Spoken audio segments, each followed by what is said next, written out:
Broadcasting from the Business RadioX studio in Alpharetta, it's time for ProfitSense with Bill McDermott.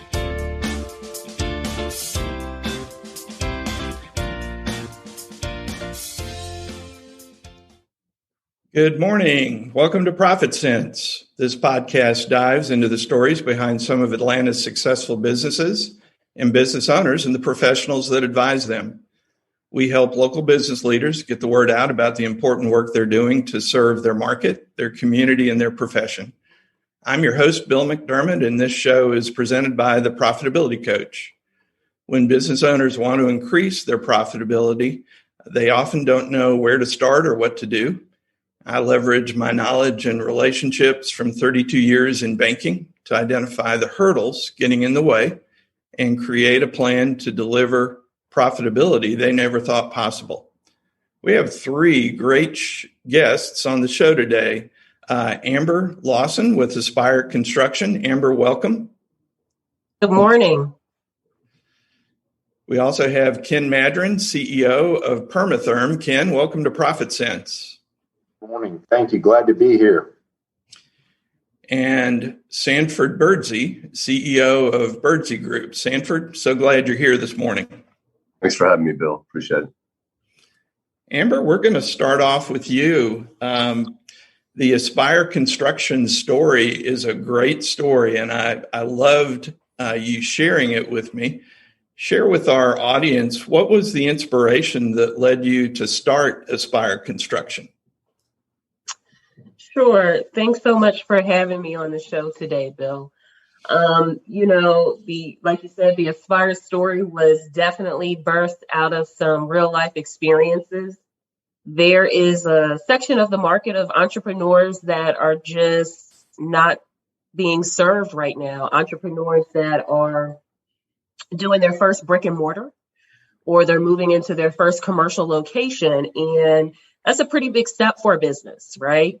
And there's a lot of moving parts that happen with that, with design and construction. And that's where Aspire steps in. We provide design and build services under one roof. So architecture, engineering, and construction. So that really streamlines the process for the entrepreneurs that Aspire works with. And so one other thing I've noticed about you, Amber, is you bring a lot of bring a lot of passion and commitment to your work. So where does that come from?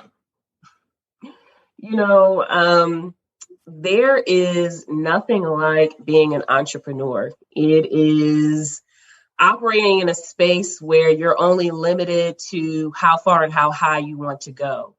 So having an opportunity to work with other fellow entrepreneurs and assist them on their journey, particularly taking that big step in moving or leasing or acquiring commercial real estate, designing it, building it out, and then welcoming customers or clients into their space is such a huge step. And for me, I get to be there every step of the way. I get to talk to people about their vision and figure out how to execute that vision in the real world. So, that's where my passion comes from. And that's where I get a lot of my energy to really come out here and serve the community that I serve. Well, and it really comes through. We're talking this morning with Amber Lawson, Aspire Construction and Design. She is not only the face of the changing entrepreneurial landscape, but is also facilitating the growth of diverse businesses in the new economy by providing design and construction services to new entrepreneurs. She brings over 22 years of real estate development, design, and construction experience to bear for her clients, who are overwhelmingly Black women taking the next step in their entrepreneurial journey by moving their business into commercial real estate. And Amber, I wanted to compliment you. I love your company name, Aspire Construction. How did that name come about? It came about in two ways. One, my name is Amber, so I love A words, right? So that fits. And also Aspire speaks to how we operate as a company. And that is, we are always aspiring to the next level. Every day we start a business day, we're looking to be just a little bit better than we were yesterday. So we are never satisfied with where we are today. We're always looking to take that next step and bring our clients along with us. And also to really just inspire that aspiration and nurture that aspiration in the entrepreneurs that we work with. And so what I'm wondering is, do you have a story that you could share about a client that you worked with recently? Sure. I have a client who purchased a commercial building in Jonesboro, Georgia. And up to that point, this client had been very much into residential, right? Flipping houses, that kind of thing.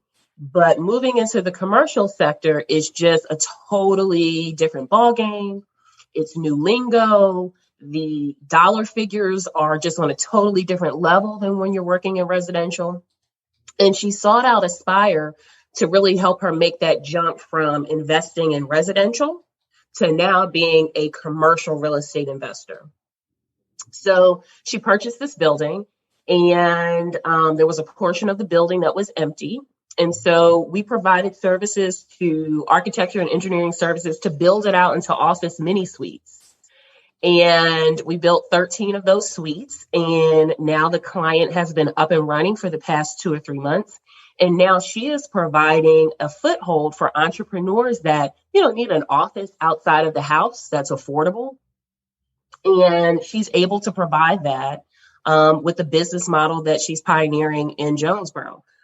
As we all know, the changing landscape of where we work and how we work has been totally upended by COVID-19. No question. And so being able to provide entrepreneurs, or not even entrepreneurs, just someone that even may just want a small office outside of the house, is really key to the commercial real estate landscape. And for most people, they want that to be within 15 minutes of where they live. So there is a huge market for co-working or shared space for working. That's a great story. Thank you for sharing that. Amber founded Aspire with one thought: providing end-to-end design and construction services through one entity. Clients focus on what they do best, while Aspire designs and builds. Construction for many can be intimidating. It can be confusing, especially to someone who's never done a project before. How do you help your clients through the process? Sure. So, the Aspire process with all of our clients starts with one key thing, and that is listening. You will find that if you close your mouth and open your ears, you can really gain a lot of information about the vision that someone wants to bring to life, about what's important to them, and what really moves them. And when you can really listen and really solidify those things and deliver that to the client, that's what really takes away a lot of the confusion, the intimidation, because now we have a clear understanding. We're operating on the same page. I understand where you're trying to go, and then I can bring the resources to bear to get you where you're trying to be.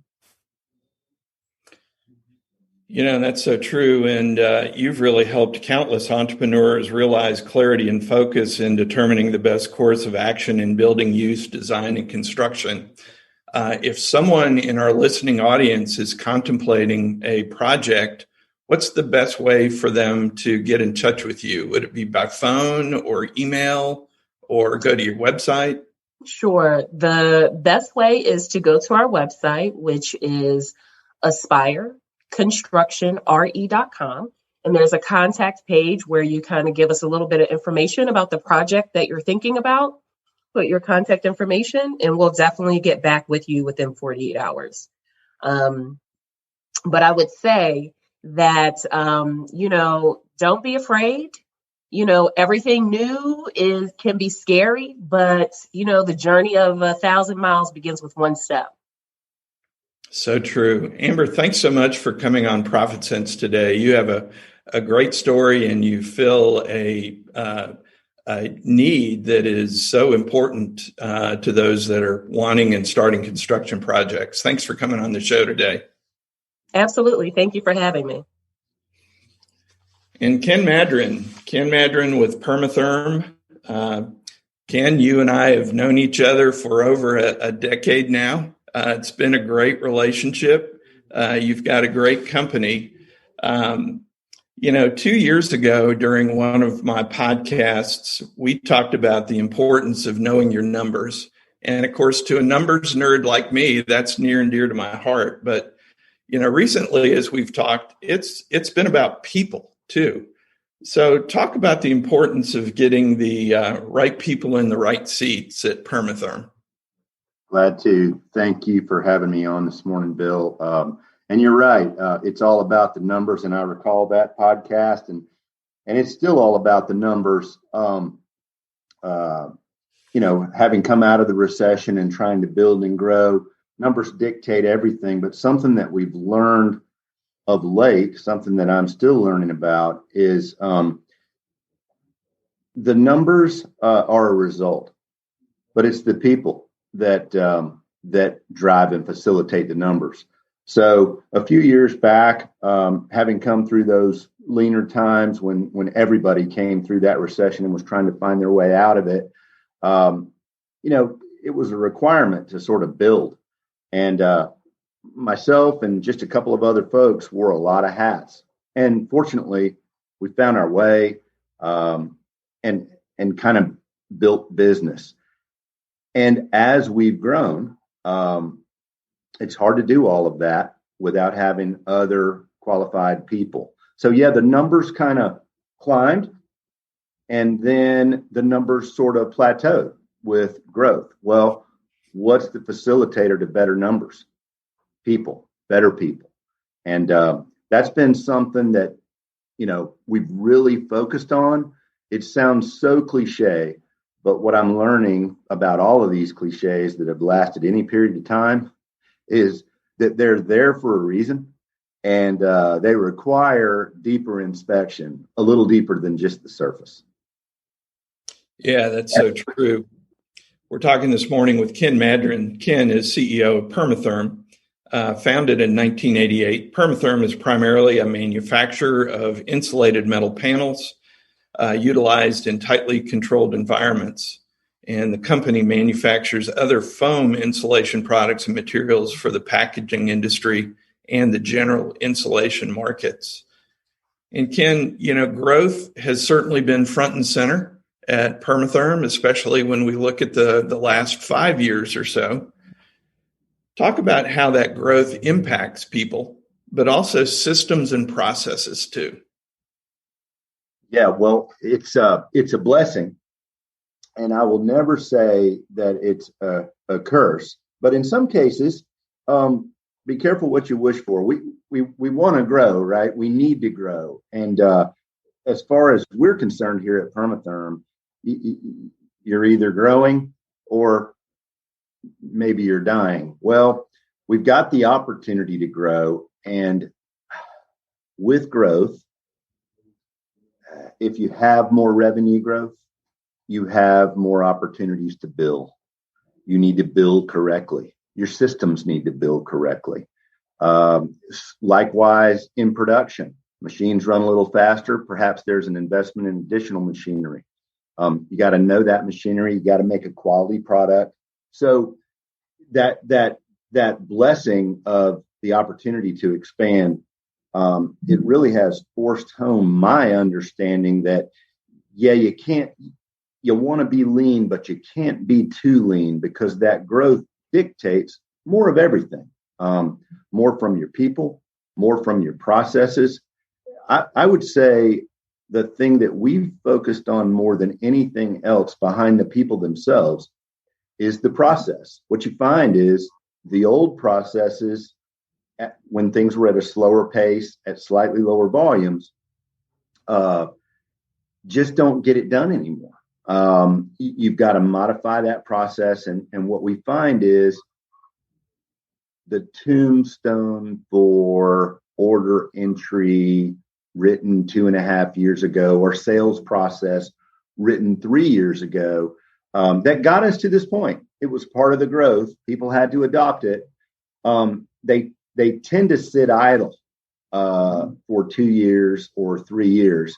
And as a practical matter, our team members have moved past that tombstone. They've evolved a little bit, but there's a little bit of this, well, we wrote that we were going to do it this way 2 years ago or 3 years ago, and we're not quite doing that. So we're not all doing the same thing, and that produces some inefficiency. So one of the things we've taken on here at PermaTherm is a commitment to update those processes annually. They need a review. And as much of a mundane sounding project as this is, go ahead, pull out the template, read it, ask yourself, are you doing these things still really across the board? And if you are, great, celebrate it. If you're not, update it and have everyone adopt the new procedures. And so you're constantly looking at, okay, this got us here, but what will get us here? It requires new people. It requires new processes. It requires constant evolution, really. Sounds so cliche, but it's required. Yeah, no question. And that growth certainly, increases the complexity of the organization, which is part of what you're alluding to. So I know you and I share that we're lifelong learners. We share book titles, books that have really impressed us.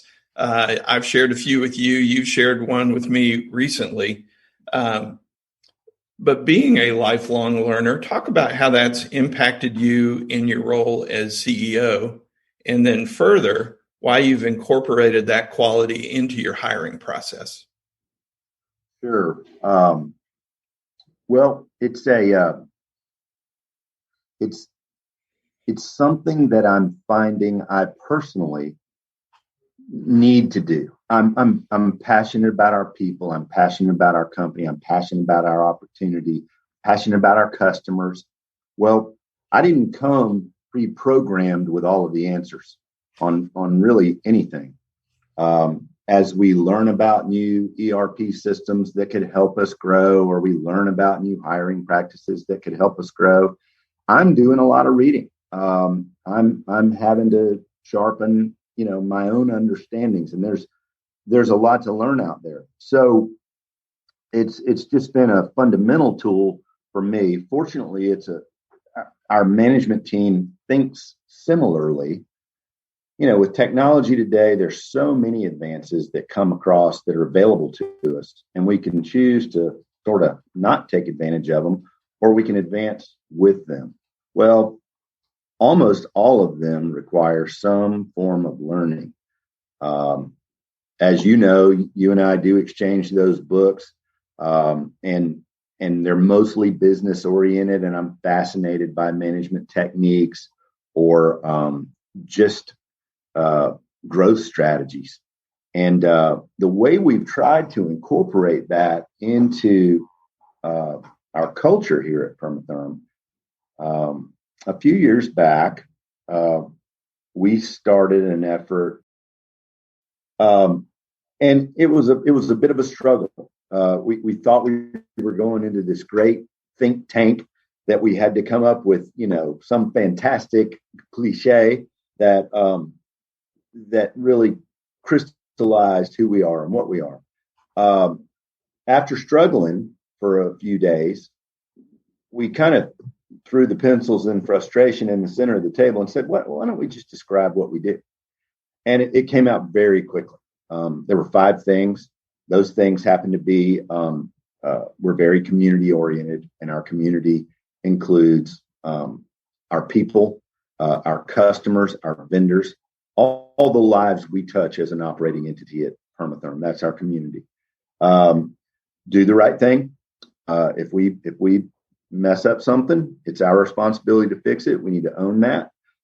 Work hard, and lifelong learning was the next. And then, of course, have fun. Well, from all of that, once we said it, we all pretty much thought, hey, this is it. What's the key here? And I don't know that there's one key any more important than the other, but I do know the one that we've incorporated into our hiring strategy and the one that you see sort of alive both at our headquarters office and at the facility is lifelong learning.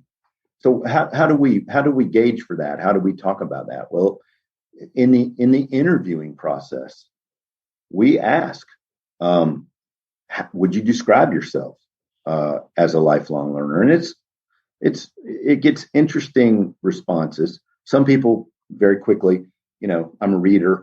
Other people, podcast. Other people, books on tape. I like that, and we look for that inquisitive mind. Doesn't have to be a business book. It can be anything. But if we get that sort of response from folks, we see that brings new ideas into the company, and we see that exchange of ideas really at the plant level. Our sales director brings me books. I bring him books. And I just think that propensity to learn is so fundamental, particularly when you're trying to grow. Yeah, there's no question about it.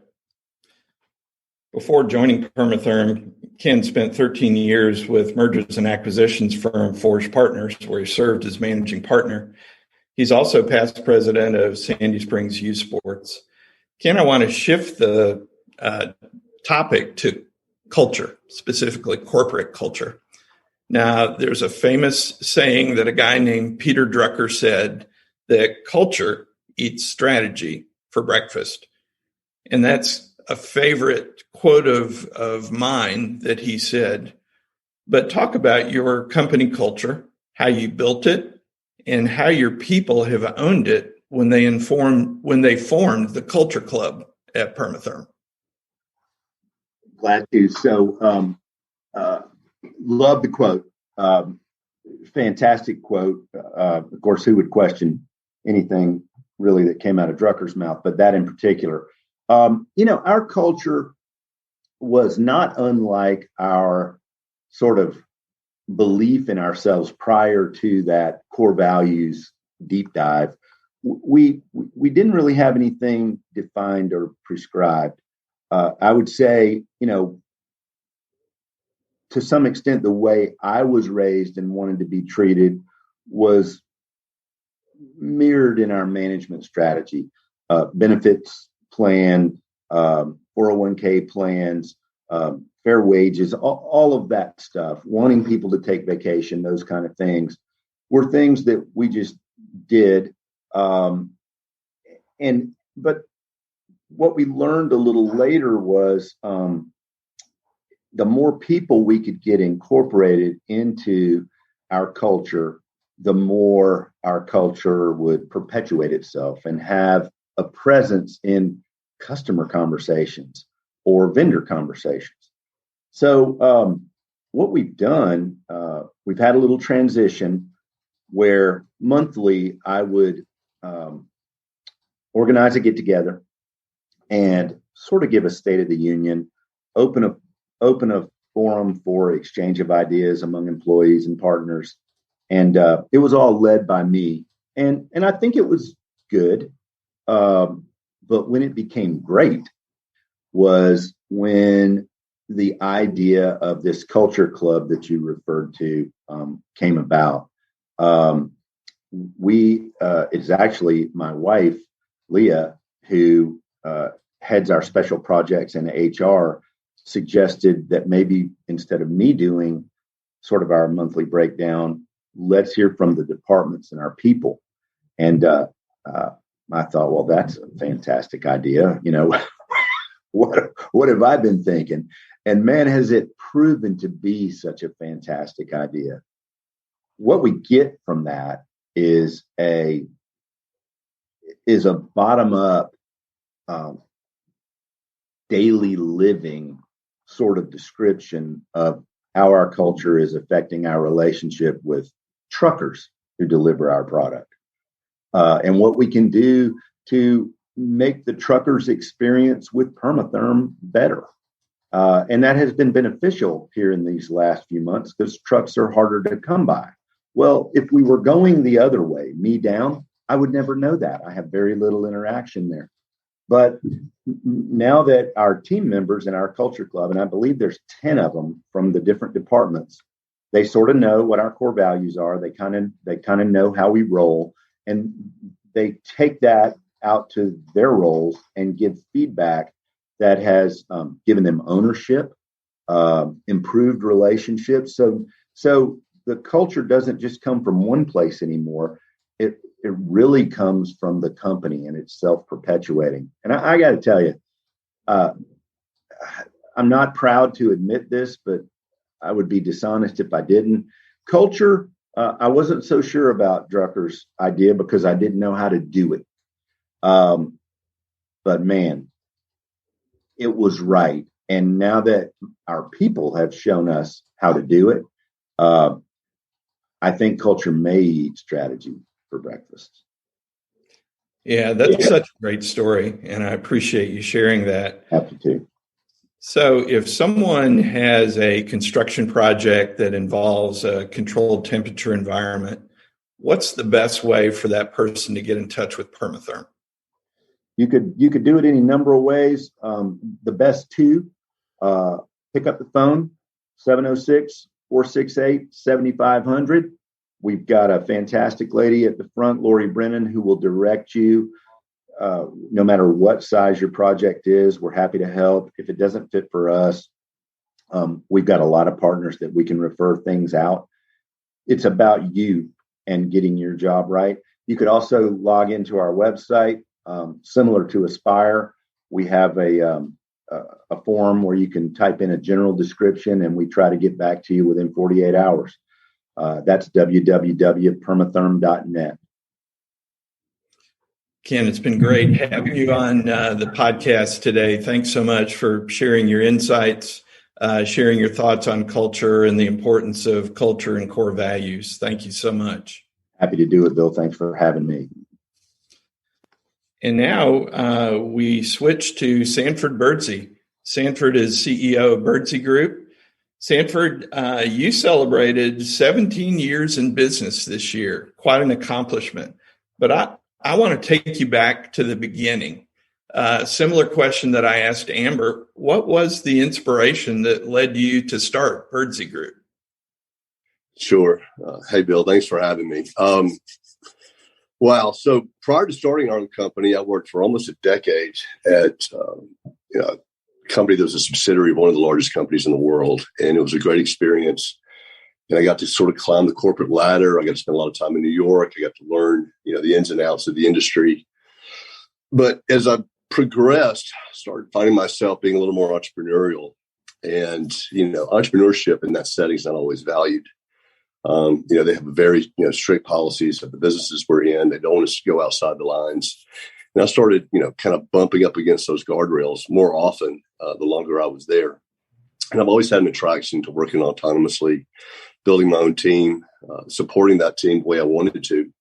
And at some point, we just had this revelation that it was time to go out and start our own business. So we were very fortunate. We were quickly able to build a client base.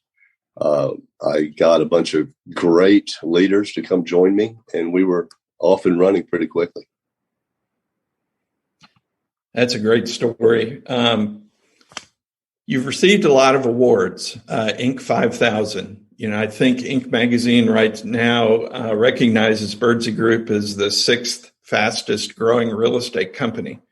So what have been some of the keys to your success? At a high level, it's having great clients and fantastic employees. We started our company in 2004. And we were just in the commercial real estate underwriting sector, kind of a small niche market. And things were going great. We were working with investment banks and insurance companies and just having a ball. And then all of a sudden, the Great Recession happened. In 2007, the spigot of work was just turned off. And we were forced to diversify. We were trying to figure out what are we going to do now? As an aside, Lehman Brothers was one of our largest clients. And within 6 months, they were gone. Things that we just couldn't predict. And so in that setting, a lot of us got together and figured, what are we going to do now? And we got creative. We followed the industry to special servicing and asset management, all the things that were going on in 2007, 2008. And we were developing out of necessity a bunch of different divisions. And as the market started to open back up, lo and behold, we've got all these different divisions that we incorporated them, and all the wheels are spinning, and we got a lot bigger.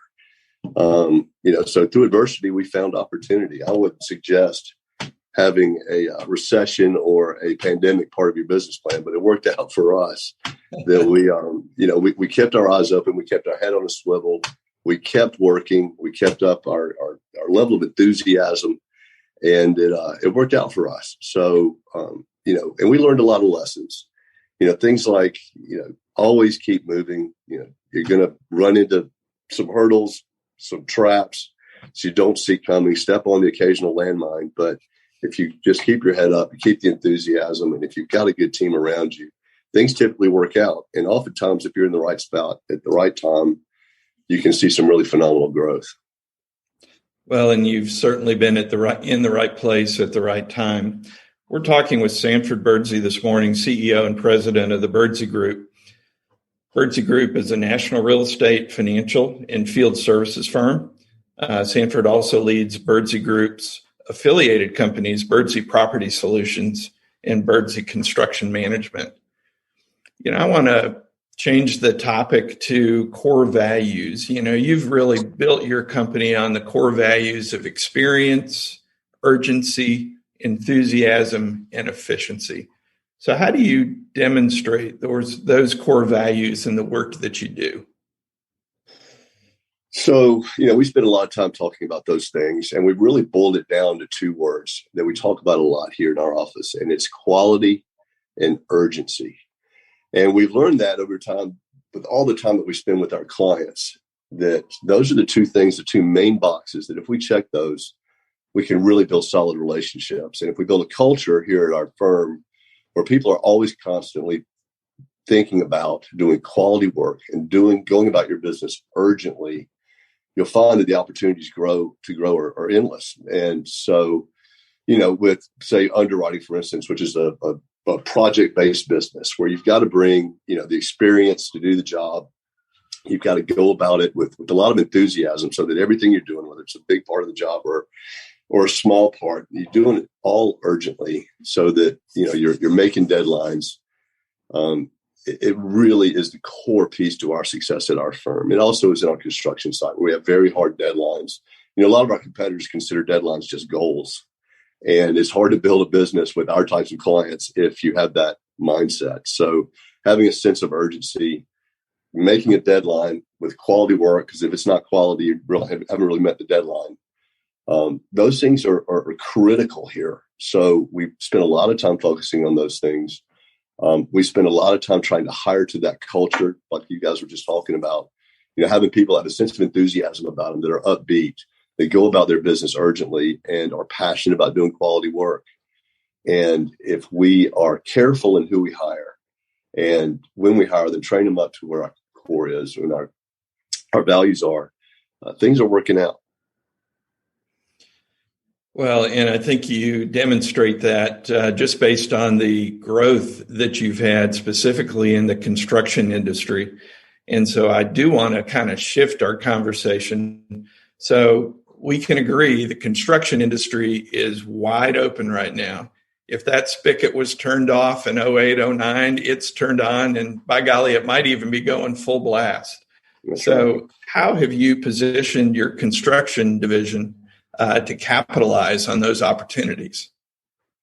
Well, we're a little different than Amber's Group. We focus primarily on the single-family rental portfolio business, as well as the fix and flip guys. And we also do multifamily and hospitality. So we focus on those sectors exclusively. And our clients are in those sectors are rapidly growing. The single-family rental portfolio market is just on fire. And so we're trying to figure out, what is it that we need to do to address the concerns of the investors in those sectors. And our solution is that we're spending a lot of effort, a lot of time hiring the best project managers in the industry. We're in 10 major Southeastern markets now. And the only way we can do that with the amount of volume we're doing is having, frontline project managers, their seniors, the regionals, and our directors just all bought in, and they're super high quality ladies and gentlemen who are passionate about, not just doing good work, but growing and leaning into leadership. And these things are helping us to not just grow, but develop our relationships with our clients where they can depend on us, because everybody's really busy in these sectors, and it's a very exciting time. So, again, if you do quality work, you do it urgently, you bring in the right people. And in that sector specifically, we're our frontline project managers are our greatest asset. And that's where our focus has been.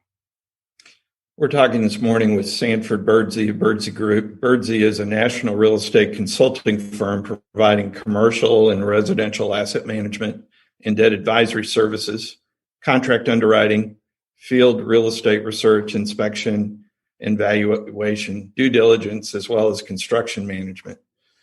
And so I want to kind of close, Sandford. There are about 4 million small businesses in the U.S. that start every year. So you've been doing this 17 years now. What advice would you give anyone starting a business right now based on your experience? Well, first, you got to have a plan, right? You got to focus on building a client base. That's first. And then second, and one of the hardest things to do, and I've mentioned this earlier, is hiring the right people. I can't tell you how comforting it is, how inspiring it is when you're able to bring in the right people who are bought in, who are just lockstep with you. And that is something that has transformed our business. And it's something that I spend probably 60, 70% of my time doing right now, is not just finding those people, but supporting them and focusing not on, necessarily my growth, but their growth. And, the rising tide lifts all boats, and having a focus on your employees and making them successful will make you successful in the long run. To a more granular degree, things that you and I talk about a lot, Bill, like holding on to your cash. And another thing that's very hard to do, which is find a solid banking relationship. Someone that's going to pull for you and not pull on you. That's something that is very important when you're starting your new company. Yeah, having that banking relationship is critical. And then I always talk about having the three people that should be part of your board of advisors: your banker, your CPA, and your attorney. But you're absolutely right. If someone wants to get in touch with Birdsey Group, Sandford, what's the best way for them to do that? We have several companies. BirdseyGroup.com is our holding company website, and all the information for all that we do is there, and contact information. Our main number is 404-961-3500. And that's where we're at. Well, I have enjoyed having you on ProfitSense. I appreciate the relationship that we've built over the years, and just have admired the company that you built, and certainly a very favorable market right now. So thank you again for coming on the show today. Thanks, Bill. It's been an honor to be included. So I just want to say a special shout out to each of my three guests: Amber Lawson with Aspire Construction, Ken Madren, CEO PermaTherm, and Sandford Birdsey. And before we close, I just want to share some thoughts. Sandford mentioned how critical it is to have a banking relationship, and having that banking relationship, of course, starts with a person. But there are two things, and this is coming from a person who has over 30 years of prior banking experience: making sure that your company is bankable. Bankable means that you had a profitable year last year, and that your balance sheet doesn't have too much leverage. 3-to-1 or less is usually a good rule of thumb, and that's the total amount of debt divided by the total amount of net worth that you have in your business. And then the second thing, equally important, is having timely financial statements that are accurate. It breaks my heart to see balance sheets that don't balance. Sometimes there are negative assets or negative liabilities, which are bookkeeping errors that will cause a banker to lose confidence in those financial statements. So as you consider, a lot of business owners are wanting to borrow money, consider whether or not you are bankable as well as bank ready. If you want to keep up with the latest in pro-business news, follow us on social media for the latest stories. If you want to listen to future ProfitSense podcasts, you can find us on ProfitSenseRadio.com. This is ProfitSense with Bill McDermott signing off. Make it a great day.